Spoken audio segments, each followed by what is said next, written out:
শুভ সকাল, স্বাগত স্টার নিউজের প্রতিদিনের আয়োজন গুড মর্নিং বাংলাদেশে। পুরো খবর আপনাদের সঙ্গে আছে আমি আব্দুর রউফ। শুরুতেই জানিয়ে দিব আজকের দিনের আলোচিত শিরোনামগুলো। মালয়েশিয়ার শ্রমবাজারে আবারও সিন্ডিকেটের অভিযোগ, সাধারণ কর্মীদের অভিবাসন ব্যয় বাড়ার শঙ্কা, স্বচ্ছতা আনার তাগিদ বিশেষজ্ঞদের। এত বড় বাজারকে 25 জনের একটা টিম এটা সমাধান করতে পারবে বলে মনে করি না। 25 জনের যে তালিকা করা, এটার মধ্যে স্বচ্ছতা আছে বলে একটা সন্দেহ আছে। বিধিনিষেধের জালে ইরানকে একঘরে করার ঘোষণা যুক্তরাষ্ট্রের। ইরানের সঙ্গে বাণিজ্য করা দেশগুলো ওয়াশিংটনকে গুরুত্ব দিচ্ছে না, দাবি তেহরানের।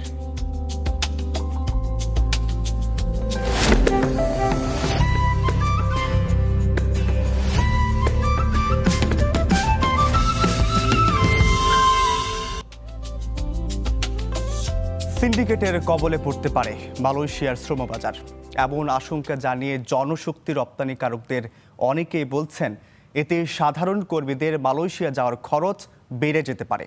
অভিবাসন বিশেষজ্ঞরা বলছেন মালয়েশিয়ার জনশক্তি রপ্তানিতে স্বচ্ছতা আনতে আরও বেশি রিক্রুটিং এজেন্সিকে তালিকাভুক্ত করা জরুরি। বিস্তারিত ইমতিয়াজ আহমেদের রিপোর্টে। দেশে এই মুহূর্তে সরকারি নিবন্ধিত রিক্রুটিং এজেন্সির সংখ্যা 2851টি। তবে মালয়েশিয়ায় কর্মী নিয়োগের ক্ষেত্রে দেশটির সরকারের সেন্ট্রালাইজড ম্যানেজমেন্ট সিস্টেমে কর্মী পাঠানোর জন্য মাত্র 25টি এজেন্সির একটি তালিকা প্রকাশ করা হয়েছে। সীমিত সংখ্যক এজেন্সিকে তালিকাভুক্ত করার ফলে প্রশ্ন উঠছে অভিবাসন ব্যয় বাড়ার বিষয়ে। বিষয়টি নিয়ে পাল্টাপাল্টি অবস্থানে জনশক্তি রপ্তানিকারকদের সংগঠন বায়রার সদস্যদের। এই সীমিত সংখ্যক লাইসেন্সের নেওয়ার ক্ষেত্রে কিছু সুবিধা ও অসুবিধা দুইটাই থাকে। তা বড় সুবিধা হচ্ছে যে এখানে অসুস্থ প্রতিযোগিতা এটা কিন্তু কমে যায়। যখন সকল লাইসেন্স ব্যবসা করতে যাবে তখন কিন্তু এত প্রতিযোগিতা যেটা অভিবাসন ব্যয় কিন্তু বেড়ে যাবে। সিন্ডিকেশন হয় অতিরিক্ত টাকার জন্য, এবং যে সিন্ডিকেট করা মানে হচ্ছে কর্মীদেরকে অতিরিক্ত টাকা দিতে হবে। প্রত্যেক কর্মী প্রতি যে পরিমাণ টাকা সিন্ডিকেট ফি হিসেবে দিতে হবে, তাতে বোঝা যাচ্ছে আগের চেয়ে অভিবাসন খরচ অনেক বেড়ে যাবে। সেটা আমরা সাসপেক্ট করছি এটা 7-8 লাখ টাকা পর্যন্ত চলে যেতে পারে। গুটি কয়েক ব্যক্তি এবং গোষ্ঠীর কাছে তাদেরকে বরাদ্দ দেওয়াটা এটা কোনোভাবেই গণতান্ত্রিক সরকারের কাছে আমরা প্রত্যাশা করি না। তবে অভিবাসন বিশেষজ্ঞরা বলছেন সীমিত সংখ্যক রিক্রুটিং এজেন্সিকে তালিকাভুক্তির পুরনো সিন্ডিকেট প্রথারই নতুন সংস্করণ, যা এখাতে স্বচ্ছতা নিশ্চিতে বাধা তৈরি করবে। এত বড় বাজারকে 25 জনের একটা টিম এটা সমাধান করতে পারবে বলে মনে করি না, এবং এই 25 জনের যে তালিকা করা। রংপুরে শিক্ষক গণপতি চক্রবর্তী সহ 4 খুনের রহস্য উদ্ঘাটন বিষয়ে পুলিশের দাবি নিয়ে প্রশ্ন তুলেছে শিক্ষার্থীরা। সুষ্ঠু তদন্তের দাবিতে দ্বিতীয় দিনের মতো মানববন্ধন ও বিক্ষোভ করেছে তারা। আসামির জামা নিয়েও সন্দেহের ডালপালা ছড়িয়েছে আরও। সামাজিক যোগাযোগ মাধ্যমে চলছে আলোচনা, তবে পুলিশ বলছে সন্দেহের কিছুই নেই। রংপুর জিলা স্কুলের শিক্ষার্থীদের বিক্ষোভ ও আন্দোলন। সাবেক শিক্ষক গণপতি চক্রবর্তী সহ পরিবারের 4 সদস্য হত্যার বিচার দাবি। হত্যার ঘটনায় গ্রেপ্তার 2 জনকে কারাগারে পাঠানো হয়েছে। ঘটনার পর পুলিশের দাবি ইয়াবা সেবনে বাধা দেয়ায় হত্যাকাণ্ড। তবে কারণ নিয়ে প্রশ্ন তুলেছে শিক্ষার্থীরা। দাবি জানিয়েছে সুষ্ঠু তদন্তের। দাবি হলো আমরা শুরু থেকে একই দাবি করছি, এই হত্যাকাণ্ডের সুষ্ঠু তদন্ত, তাদের গ্রেপ্তার এবং বিচার। নেপথ্যে যে ঘটনাগুলো আছে পরিপূর্ণ ঘটনা আমাদের সাধারণ মানুষের মধ্যে মনে হয়েছে। এখন পর্যন্ত প্রশাসন এগুলো কোনো ক্লিয়ার করতে পারেনি। কমিশনার স্যার আমাদেরকে বলছে যে 2 জন এর বিরুদ্ধে আছে, এই জন্য তাকে গ্রেপ্তার করা হয়েছে, কিন্তু 2 জন মাদক সেবী কখনো 4 জনকে হত্যা করতে পারে না। এখানে অবশ্যই কিছু কালছুপে আছে। প্রশ্ন উঠেছে আসামির জামা নিয়ে, তবে নগর পুলিশের দাবি হত্যার কারণ নিয়ে সন্দেহের কোনো সুযোগ নেই। পোস্টমর্টমকারী ডাক্তার যিনি ছিলেন তিনিও বলেছেন যে এটা এই মৃতদেহ ফেলে রাখলে পরে এই সিকোয়েন্সটা হয়। এখানে দাহ্য পদার্থ ব্যবহার হয়েছে এই সম্ভাবনা কম। তারপরেও আমরা তো এই আলামতগুলো নিয়েছি, এটার ফরেন্সিক রিপোর্ট আসতে পারে, এটা একদম ডেফিনেটলি বলা যাবে যে ওখানে আসলে আদৌ এটা ছিল কি না। ছেলেরা মাদকাসক্ত কি না এই প্রশ্নের ব্যাখ্যা দিয়েছেন হত্যায় অভিযুক্ত সিদ্ধার্থ ও মুগ্ধের মা। আমার ছেলে সব মানুষের পিছনে যে সর্বনাশ হয়ে গেল। ও কোথায় যায় না যায় ওগুলো খোঁজ নেই নিয়ে আর যায়ও নাই, ও কোনোখানে বাড়িতেই থাকে। আমার ছেলে যদি কোনো কিছু করি থাকে তার শাস্তি হোক, আমার একটাই কথা। আর এর ভিতরে যদি কেউ থাকে তাকে হলো খুঁজি বার করার জন্য। এদিকে হত্যার শিকার গণপতি চক্রবর্তী, তার স্ত্রী ও 2 সন্তানের শেষকৃত্য সম্পন্ন হয়েছে। গেল রাতে নগরীর কামাল কাসনা মহাশ্মশানে তাদের শেষকৃত্য সম্পন্ন হয়। Mahmud Rafin, star news, Rangpur. Mecca প্রতিরক্ষা জোটে যোগ দিতে আগ্রহী বাংলাদেশ। বিকেলে ব্রিফিংয়ে এ কথা জানিয়েছেন পররাষ্ট্র প্রতিমন্ত্রী হুমায়ুন কবির। জানান, মধ্যপ্রাচ্য সহ মুসলিম বিশ্বের দেশগুলোর সঙ্গে সম্পর্ক জোরদারে নতুন কৌশল নিচ্ছে সরকার। দেশের স্বার্থকে অগ্রাধিকার দিয়ে একটি ফরেন পলিসি স্ট্র্যাটেজি তৈরি করা হয়েছে বলেও জানান তিনি। পরিবর্তিত বৈশ্বিক বাস্তবতায় মুসলিম বিশ্বের সঙ্গে সম্পর্ককে নতুন করে গুরুত্ব দিচ্ছে বাংলাদেশ। বিশেষ করে মক্কা ডিফেন্স ও মধ্যপ্রাচ্যের অংশীদার দেশগুলোর সঙ্গে সহযোগিতা বাড়াতে আগ্রহী সরকার। পররাষ্ট্র প্রতিমন্ত্রী হুমায়ুন কবির বলছেন, গত 6 মাসে দেশের স্বার্থকে সামনে রেখে তৈরি করা হয়েছে নতুন পররাষ্ট্রনীতির কৌশল। আন্তর্জাতিক পরিমণ্ডলে বাংলাদেশের অবস্থান আরও শক্তিশালী করতে নেওয়া হচ্ছে জোরালো পদক্ষেপ। গত 6 মাসে আমরা ফরেন পলিসির একটা স্ট্র্যাটেজিক ফ্রেমওয়ার্ক দাঁড় করিয়েছি, একটা স্ট্রং মজবুত ভিত্তি এখন। And from that now we roll out hour engagements and we will build our relations, bilateral relations, multilateral relations from a position of strength. We will be now in the next phase putting the content. সোমবার বিকেলে এক ব্রিফিংয়ে হুমায়ুন কবির বলেন, Mecca defence মধ্যপ্রাচ্য সহ মুসলিম বিশ্বের দেশগুলোর সঙ্গে সম্পর্ক জোরদারে ইতিবাচক সরকার। বাংলাদেশ এখন ইজ এই কান্ট্রি অফ রেকগনিশন। আর মক্কা নিয়ে তো সবসময় একটা আলাদা জায়গা, মক্কা বাংলাদেশের হৃদয়ের মানুষের হৃদয়ে। তো ওখানে আমরা মিডল ইস্টে একটা যদি হয়, এমনও হয় যে ইসলামিক নেশনসের মধ্যে একটা সিকিউরিটি প্যাক্ট হয়, তাহলে এখানে তো আর অসহায় না যাওয়া। মুসলিম বিশ্বের সঙ্গে কূটনৈতিক ও কৌশলগত সম্পর্ক আরও গভীর করার পাশাপাশি জাতীয় স্বার্থকে প্রাধান্য দিয়ে এগুতে চায় ঢাকা। আন্তর্জাতিক রাজনীতিতে নতুন ভারসাম্য তৈরির এই উদ্যোগ কতটা কার্যকর হয়, এখন সেটি দেখার বিষয়। Nazmul Hasan, star news, Dhaka. বাংলাদেশ ভারত সম্পর্কের ক্ষেত্রে রাজনীতির আগে অর্থনীতি অগ্রাধিকার পাবে বলে জানান ভারতীয় হাইকমিশনার দীনেশ ত্রিবেদী। সোমবার সচিবালয়ে বাণিজ্যমন্ত্রী খন্দকার আব্দুল মুক্তাদিরের সাথে সাক্ষাতের পর এ কথা জানান তিনি। এ সময় বাণিজ্যমন্ত্রী বলেন, ভিন্ন রাজনৈতিক প্রেক্ষাপটে ভারতের সাথে দ্বিপাক্ষিক বাণিজ্যে কিছু বিধিনিষেধ আসলেও বিএনপি সরকার দ্বিপাক্ষিক সম্পর্ক এগিয়ে নেয়ার চেষ্টা করছে। সোমবার বাণিজ্যমন্ত্রী খন্দকার আব্দুল মুক্তাদিরের সাথে বৈঠক করেন বাংলাদেশে নিযুক্ত ভারতীয় হাইকমিশনার দীনেশ ত্রিবেদী। পরে বাণিজ্যমন্ত্রী জানান, ভারতের সাথে বাণিজ্যিক সম্পর্কে গতি আনা, নতুন বিনিয়োগের সুযোগ ও ক্ষেত্র খুঁজে বের করা এবং দ্বিপাক্ষিক সম্পর্ককে এগিয়ে নেয়ার চেষ্টা চলছে। আমাদের বাণিজ্যিক অংশীদারদের মধ্যে দ্বিতীয় বৃহত্তম চীনের পরে, তাদের সাথে আমাদের অনগোয়িং তো অনেক ইস্যু আছে। সেগুলি একদিক, আবার উন্নয়নের সুযোগ যে সমস্ত জায়গায় আছে সেগুলি নিয়েও সময় সময় আলোচনা প্রয়োজন। সেই আলোচনা হয়েছে। আমাদের হাইকমিশনার মহোদয় তার উদ্যোগে এবং তার অবস্থানকালে দুই দেশের সম্পর্ক উত্তরোত্তর বৃদ্ধি পাবে। এ সময় দীনেশ ত্রিবেদী বলেন, বাংলাদেশ ও ভারতের বাণিজ্যিক কর্মকর্তাদের মধ্যে যোগাযোগ বাড়ানো প্রয়োজন।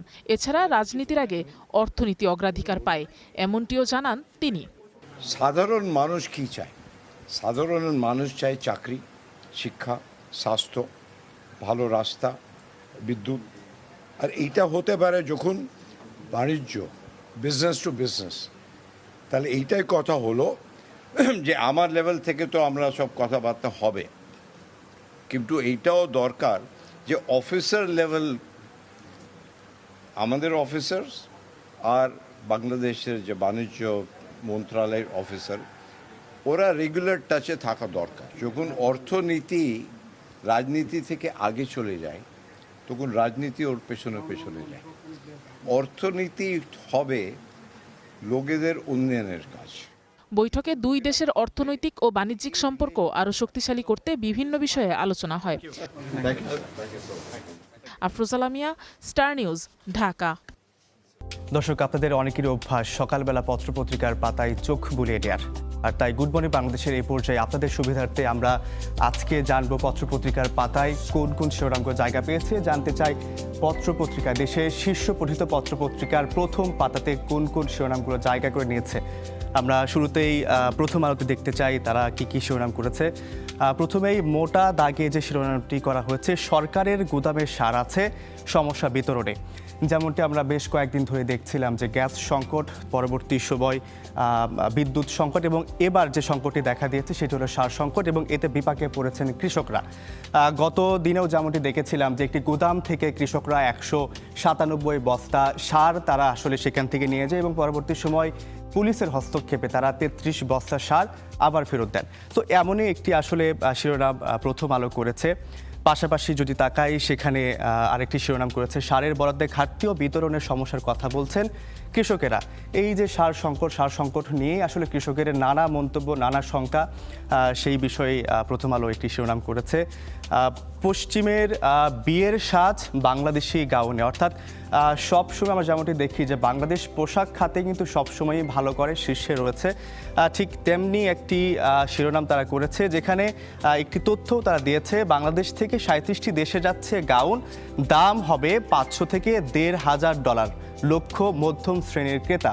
সো এটি আসলে বাংলাদেশের জন্য একটি ভালো সংবাদ বয়ে আনছে, এমনটি তারা একটি শিরোনাম করেছে। আমরা পাশাপাশি আরেকটি শিরোনাম দিকে যদি তাকাই, সিলিন্ডার ও বৈদ্যুতিক চুলায় বাড়তি খরচ, একটি ছবি দেওয়া আছে এখানে যেখানে গৃহস্থলী মহিলা যারা আছেন তারা মাটির চুলাতে রান্না করছেন। এটি আসলে এমনটি বোঝাচ্ছে যে বিগত কয়েকদিন ধরে যে গ্যাস সংকট, যার কারণে সিলিন্ডারের দামও বেড়েছে এবং সেই সাথে বৈদ্যুতিক যে চুলাগুলো আছে সেখানেও আসলে সেভাবে তারা রান্না করতে পারছে না, কারণ বিদ্যুতের যে সংকট আছে সেই জন্য আসলে তারা এইভাবে আসলে এখন তারা মাটির চুলায় তাদের মূল হাতিয়ার হিসেবে তারা ব্যবহার করছে।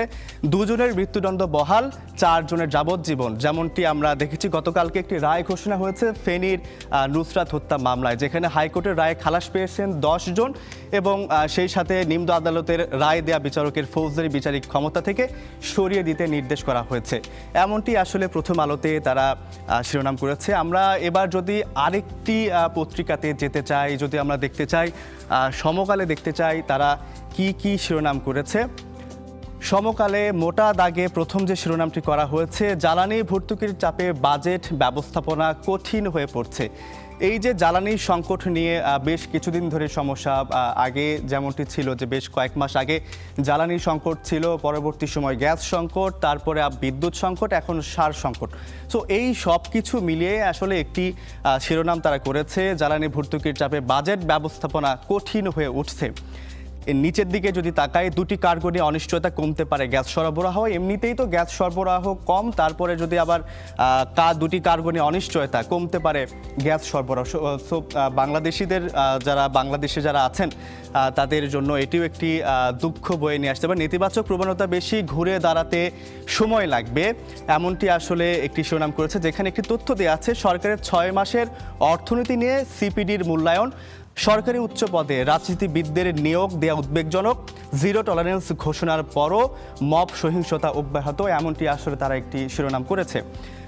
এর পাশে আরেকটি শিরোনাম দেখতে পাচ্ছি, 2 জনের স্বীকারোক্তি তবু তদন্ত নিয়ে প্রশ্ন, রংপুরে 4 খুন।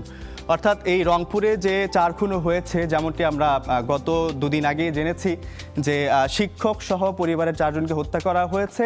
শিক্ষকের ছাদে মাদক যারা সেবন করেন, মাদক সেবীরা সেখানে মাদক সেবক করতেন এবং সেই কথাকে ধামাচাপা দেওয়ার জন্য শিক্ষক সহ 4 জনকে, পরিবারের 4 জন সদস্যকে হত্যা করা হয়েছে। সেই বিষয়ে আসলে একটি তারা শিরোনাম করেছে। এরপরে যদি আমরা যেতে চাই যে 2 জনের মৃত্যুদণ্ড, হাইকোর্ট বহাল, 10 জন খালাস। এটি আসলে যেমনটি আমরা দেখলাম যে নুসরাত হত্যার যে বিষয়টি, সেখানে 10 জনকে খালাস দেওয়া হয়েছে এবং সেই সাথে যে বিচারিক যে কার্যক্রম আছে, 2 জনকে মৃত্যুদণ্ড, 2 জনের বহাল রেখেছে, 10 জনকে খালাস দেওয়া হয়েছে, এমনটি তারা আসলে কি শিরোনাম করেছে। আরেকটি গুরুত্বপূর্ণ একটি শিরোনাম এখানে দেয়া হয়েছে, আগামী বছরে মাধ্যমিক পরীক্ষা পেছালো। অর্থাৎ আগামী বছরে 2027 সালের 7 জানুয়ারি মাধ্যমিক পরীক্ষা শুরু হওয়ার কথা ছিল, তবে সেটি পিছিয়ে 14 মার্চ থেকে অনুষ্ঠিত হবে, এমনটি আসলে একটি শিরোনাম তারা করেছে। সো এমনটি ছিল আসলে সমকালে পত্রিকার প্রথম পাতার শিরোনামগুলো। আমরা এবার একটু দৈনিক ইত্তেফাকে যেতে চাই, সেখানে দেখব যে তারা কি কি শিরোনাম করেছে। 6 মাসের অর্থনৈতিক পর্যালোচনা সিপিডির, বন্ধ হয়েছে 95 কারখানা, কাজ হারিয়েছেন 62,000 শ্রমিক, এমনটি তারা একটি শিরোনাম করেছে। তুলে নেওয়ার 4 মাসেও সন্ধান নেই বাগেরহাটের মিরাজ শেখের, মোটরসাইকেল চালককে তুলে নিয়ে যাওয়ার একটি অভিযোগ উঠেছিল কোস্টগার্ডের বিরুদ্ধে, তাকে তুলে নিয়ে যাওয়ার 3 মাসের মধ্যেও 4 মাস পেরোলেও তার সন্ধান পাওয়া যায়নি। এরপরে একটি দেখতে চাই যে 10 ফাঁসির আসামি খালাস, 2 জনের মৃত্যুদণ্ড বহাল, যেটি প্রত্যেকটি পত্রিকার প্রথম পাতাতেই যে শিরোনামটি দেখতে পাচ্ছি নুসরাত হত্যার বিষয়ে, যেখানে 16 জনকে মৃত্যুদণ্ড দেয়ায় নিম্ন আদালতের বিচারকের ফৌজদারি বিচারিক প্রক্রিয়া কেড়ে নেওয়ার নির্দেশ হয়েছে।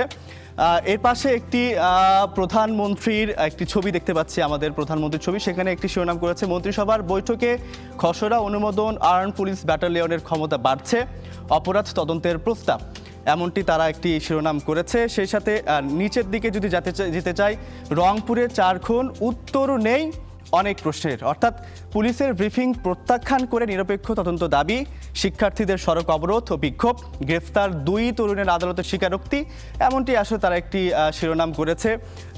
এই দৈনিক ইত্তেফাকে আসলে প্রথম পাতায় এই শিরোনামগুলো করা হয়েছিল। আমরা এবার একটু আমার দেশ পত্রিকায় যেতে চাই, সেখানে দেখব যে তারা কি শিরোনাম করেছে। প্রথম যে হেডলাইনটি করা হয়েছে, লাল কালিতে মোটা দাগে ট্রানজিটের আড়ালে সব বন্দর ভারতের কবজায়, এমনটি তারা শিরোনাম করেছে।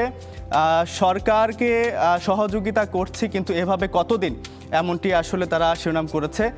নেপথ্যে মাদক ও চাঁদাবাজি, রংপুরে 4 খুন, যেমনটি আমরা দেখেছিলাম যে শিক্ষক সহ একই পরিবারের 4 জনকে হত্যা করা হয়েছে। মাদক যারা সেবন করেন তারাই আসলে এই কাজটি করেছে। এবং সেই সাথে এই যে এখানে একটি ট্রানজিটের আড়ালে সব বন্দর ভারতের কবজায়, যেমনটি আসলে প্রথমে আমরা দেখলাম। এরপরে আমরা একটু দেখতে চাই যে অধ্যক্ষ সিরাজ সহ 2 জনের মৃত্যুদণ্ড বহাল হাইকোর্টে, নুসরাত হত্যা মামলা। প্রত্যেকটি পত্রিকার প্রথম পাতাতে এই শিরোনামগুলো আমরা দেখতে পাচ্ছি, যেখানে 4 জনের যাবজ্জীবন, 10 জন খালাস, নিম্ন আদালতের বিচারকের ক্ষমতা কেড়ে নেওয়ার নির্দেশ, মনগড়া তদন্তের নাটের গুরু বনোজ কুমার, এমনটি তারা একটি শিরোনাম করেছে। 5 জেলা থেকে 19,000 পুলিশ নিয়োগ, তদন্তের সরকার, এমনটি আসলে একটি শিরোনাম করা হয়েছে, যেখানে বিগত ফ্যাসিড সরকারের সময় 5 জেলা থেকে 19,000 যে পুলিশ সদস্যদের নিয়োগ দেওয়া হয়েছিল, সেই নিয়োগের বিষয়ে একটি ধোঁয়াশা দেখা যাচ্ছে, এমনটি আসলে তারা একটি শিরোনাম করেছে। এবার আমরা একটি নিউ এজ পত্রিকায় যেতে চাই, দেখতে চাই তারা আসলে কি শিরোনাম করেছে। 9 years on, Rohingya still have no way home, অর্থাৎ 9 বছর পেরোলেও রোহিঙ্গাদের ফেরত পাঠানোর কোনো রাস্তা তারা দেখছে না, এমনটি আসলে একটি শিরোনাম করা হয়েছে। তার পাশাপাশি যদি আমরা দেখতে চাই যে 62,000 জবস লস্ট ইন 8 months, অর্থাৎ 8 মাসের মধ্যে 62,000 কর্মসংস্থান হারিয়েছে, এমনটি আসলে তারা শিরোনাম করেছে। তো সব মিলিয়ে আসলে প্রথম আলো থেকে শুরু করে প্রথম আলো, সমকাল, দৈনিক ইত্তেফাক এবং নিউ এজ পত্রিকা, সব কিছু মিলেই আজকের দিনের যে শিরোনামগুলো ছিল দর্শক, এগুলোই আসলে আপনাদেরকে আমরা জানাচ্ছিলাম। সব কিছু মিলে যেমনটি আসলে আমরা দেখলাম যে সারা দিনের যে পত্রপত্রিকার যে মূল শিরোনামগুলো আছে, সেগুলো আপনাদের গুড মর্নিং বাংলাদেশের এই পর্যায়ে জানিয়ে দেওয়ার চেষ্টা করলাম। সুনামগঞ্জ সাতছনা বাজার সড়কে চলছে বৃক্ষ নিধনের মহাযজ্ঞ। সড়ক চওড়া হবে এমন দোহাই দিয়ে গাছগুলো কাটছে বন বিভাগ। এদিকে গাছগুলো রক্ষা করতে, পরিবেশের ক্ষতি ঠেকাতে জেলা প্রশাসন 3 সদস্যের কমিটি গঠন করেছে। এ যেন বৃক্ষ নিধনের মহাযজ্ঞ। সুনামগঞ্জ সাতছনা বাজার সড়কের 2 ধারে ঠায় দাঁড়িয়ে থাকা 4,500 গাছ কেটে ফেলা হচ্ছে নির্দ্বিধায়। সামাজিক বনায়নের দোহাই দিয়ে 25 থেকে 30 বছর বয়সী এসব গাছ মাত্র 84 লাখ টাকায় বিক্রি করেছে বন বিভাগ। তাই ইজারাদারদের করাতে ফালি ফালি হয়ে ট্রাকে ট্রাকে চলে যাচ্ছে সমিলে। সবুজ হারিয়ে ন্যাড়া হচ্ছে সড়ক। গাছ কাটার পরে এমন রোদের তাপ লাগতে শরীরের মাঝে যা সামরা চলে যায়। এখন গাছ নাই, দেবে মাটি ভেঙে নিয়ে যাবে, রাস্তা ভেঙে চলে যাবে। গাছগুলা কাটাতে আমাদের স্কুলের ছেলেমেয়েরা যা স্কুলে আসতো, তারা এই গাছের ছায়া পেত। এখন যে পরিবেশ দেখা যাচ্ছে মনে হচ্ছে যে এটা মরুভূমি এলাকা। এই বন বিভাগ যে কাজটা করেছে আসলে এটা আমি বোধগম্য নই। রাস্তার সাইডে গাছগুলা লাগানো হয়েছে, এগুলো আমরাই লাগাইছি। এখন এই গাছগুলা ওরা কাইটা নিতেছে, আমরা কিচ্ছু বললে নাই। বন বিভাগ বলছে সড়ক চওড়া হবে, তাই নিয়ম মেনেই কাটা হচ্ছে এসব গাছ। সড়কটি সম্প্রসারণ হবে এবং এই সড়কের এক অংশ থেকে উড়াল সেতু ইতিমধ্যে কাজ শুরু হয়ে গেছে। উড়াল সেতু এসে এই সড়কে নামবে এবং সড়কের সংস্কার হবে, এই জন্য গাছ কাটা প্রয়োজন। তবে সড়ক বিভাগ তা অস্বীকার করে রক্ষক বন বিভাগকে বলছে গাছের ভক্ষক। এখানে আমাদের এখন কোনো সড়ক উন্নয়ন কাজ চলমান নেই, গাছ কাটার সাথে আমাদের কোনো সম্পৃক্ততাও নেই। আমাদের ডিপার্টমেন্ট থেকে কোনো ধরনের গাছ কাটা হচ্ছে না। এমন প্রেক্ষাপটে গাছগুলো রক্ষার নির্দেশ দিয়ে 3 সদস্যের তদন্ত কমিটি গঠন করেছে সুনামগঞ্জ জেলা প্রশাসন। গাছ কাটাটা আপাতত বন্ধ থাকবে, আর এই সামাজিক বনায়নের যে এই অংশে যে গাছটুকু এখানে কর্তন করা হচ্ছে ওটা কিভাবে হচ্ছে বা কী প্রেক্ষিতে এবং তার আসলে আইনি বাধ্যবাধকতা কী, এই বিষয়ে একটা তদন্ত করার জন্য স্যার একটা তদন্ত কমিটি গঠন করার কার্যক্রম নেওয়া হয়েছে। 2 বছর আগেও এসব গাছ বিক্রির উদ্যোগ নিয়ে পরিবেশবাদীদের তোপে সফল হতে পারেনি বন বিভাগ। Desk report, star news. মেঘনার বুকে জেগে ওঠা চর আবাদ করতেন চাষিরা। 2019 সালে হঠাৎ জালিয়াতি করে দখলের অভিযোগ ওঠে, নাম হয়ে যায় টিপুনগর। এই টিপু কার্যক্রম নিষিদ্ধ আওয়ামী লীগ নেত্রী দীপু মনির ভাই। গড়ে তোলা হয়েছে মাছের ঘের সহ বাণিজ্যিক খাবার, সেখানে রিসিভার নিয়োগ দিয়েছেন আদালত।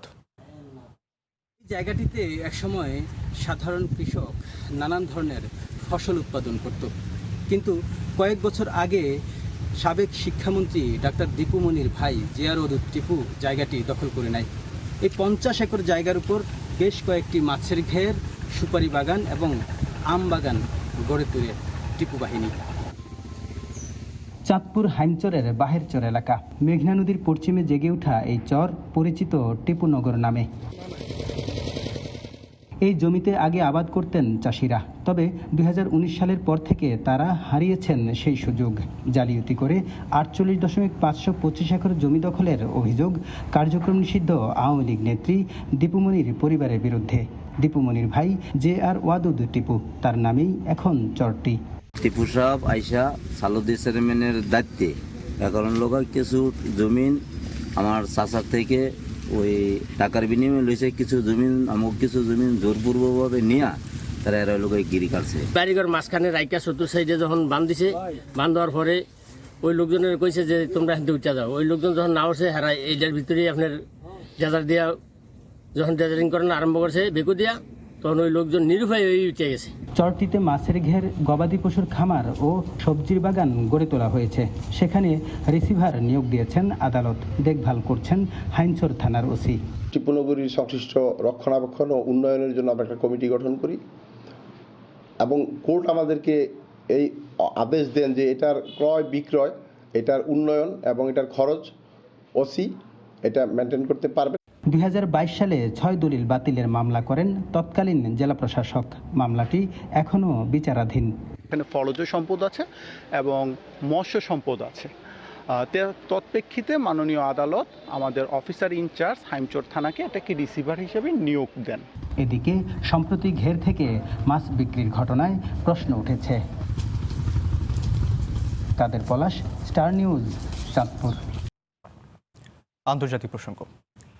ইরানের উপর নজিরবিহীন নিষেধাজ্ঞা আরোপ করে দেশটির সব অর্থনৈতিক পথ বন্ধের ঘোষণা দিয়েছে যুক্তরাষ্ট্র।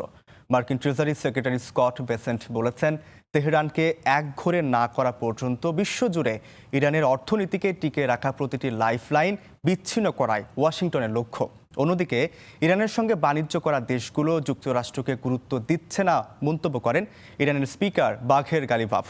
ইরানের অর্থ পাচারে সহায়তাকারী প্রতিষ্ঠানগুলোকে মার্কিন ডলার ব্যবস্থা থেকে বাদ দেওয়ার হুঁশিয়ারিও দিয়েছেন তিনি। বেসেন্ট জানান, ইরানের সঙ্গে আর্থিক কর্মকাণ্ড বন্ধে দেশগুলোকে নির্দিষ্ট সময়সীমা দেয়া হবে, যার মধ্যে বিদেশে থাকা ইরানের ব্যাংক শাখা বন্ধ করাও রয়েছে। এমনকি চলতি সপ্তাহের শেষ নাগাদ ইরান সংশ্লিষ্ট একটি বড় আর্থিক প্রতিষ্ঠানের ওপর নিষেধাজ্ঞা আসতে পারে বলেও জানান তিনি। এদিকে যুক্তরাষ্ট্রের এই নতুন করে দেয়া বিধিনিষেধ ইরানের সঙ্গে অন্য দেশগুলোর বাণিজ্যিক সম্পর্কে খুব একটা প্রভাব পড়বে না বলেও মনে করে Tehran. Iran now faces a very clear choice. ইরানের অর্থনীতিকে টিকিয়ে রাখা, প্রতিটি পথ বন্ধ করাই আমাদের লক্ষ্য। তেহরানকে একঘরে না করা পর্যন্ত নিষেধাজ্ঞার চাপ অব্যাহত থাকবে। ইরানের অর্থ পাচারে সহায়তাকারীদেরও মার্কিন ডলার ব্যবস্থা থেকে বাদ দেওয়া হবে। মধ্যপ্রাচ্যে চলমান সংঘাত বন্ধ করে রাজনৈতিক ও কূটনৈতিক সমাধানের আহ্বান জানিয়েছেন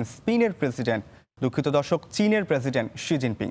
সোমবার বেইজিংয়ে জর্ডানের বাদশাহ আবদুল্লাহ দ্বিতীয়র সঙ্গে বৈঠকে ফিলিস্তিন সংকটকে মধ্যপ্রাচ্য সমস্যার কেন্দ্রবিন্দু হিসেবে উল্লেখ করেন তিনি। শি বলেন, সংকট সমাধানে দ্বিরাষ্ট্রীয় ব্যবস্থায় সঠিক পথ। ফিলিস্তিন ও ইসরায়েলের মধ্যে শান্তি আলোচনা পুনরায় শুরুর পাশাপাশি গাজা পুনর্গঠনে ফিলিস্তিনিদের দ্বারা ফিলিস্তিন পরিচালনার নীতি অনুসরণের আহ্বান জানান তিনি। বেসামরিক মানুষের নিরাপত্তা নিশ্চিত এবং মানবিক সহায়তা প্রবাহ অব্যাহত রাখতেও আন্তর্জাতিক সম্প্রদায়ের প্রতি আহ্বান জানান চীনা প্রেসিডেন্ট।